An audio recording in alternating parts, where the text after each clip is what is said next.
we are in need of not just forgiving grace and adopting grace and reconciling grace. We are in deep need of transforming grace.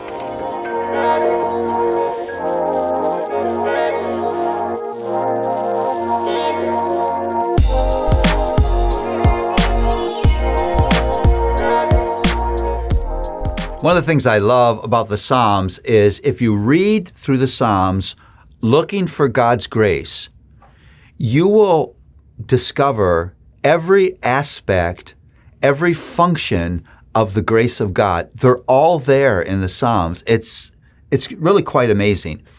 And Psalms 80 focuses on the grace of restoration. One of the most provocative word pictures that God uses to describe His grace is the word restoration.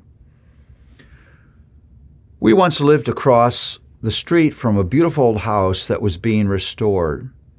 And I loved watching that process. It kept me fascinated for months. This once grand house was broken down and needing of care. And as I watched this process for months, I realized that there is a huge difference between a house that is being remodeled and a house that is being restored. When you remodel a house, you throw up cheap paneling over cracked walls. You try to do a quick fix to wiring and plumbing. Your goal is to make the house livable. That's not restoration. A restorer will peel the house back to its deepest level of difficulty and build out until it's back to the condition it was in when it was first built. We watched a house that was jacked up and then a new foundation was put underneath. It was crazy to watch because that foundation needed to be restored. God is not interested in remodeling you. His goal is not to make you livable.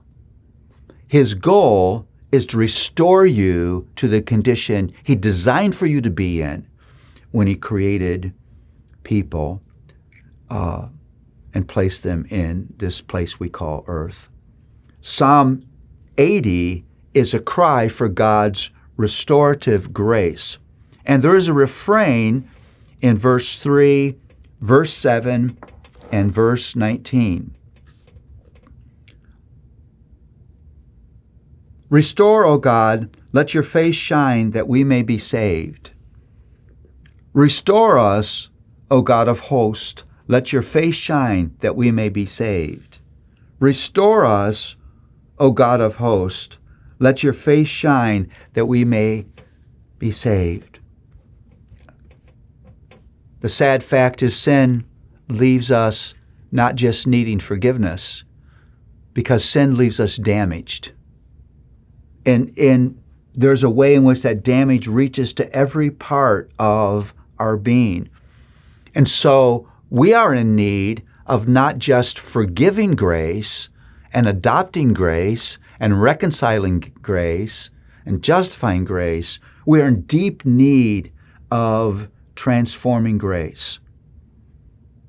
When our lives are broken by sin, it's wonderful that God doesn't just act in righteous condemnation. It's a wonderful thing that He doesn't settle for remodeling. No, God restores us. Now, you know whether a house is going to be restored or condemned by the size of tools that are out front. If there's a wrecking ball out front, they aren't restoring this baby. They're tearing it down. Isn't it wonderful that God never uses wrecking balls of condemnation against His children, but the fine tools of restoration? That's such a beautiful picture of His grace. Even when you don't care that you're broken down, even if you're willing to live in your messed up condition, the good news is the divine restorer has entered the house, and He cares. And he's going to walk from room to room until the house that is you has been totally renewed again and will live for all of eternity in the glory of that perfect restoration.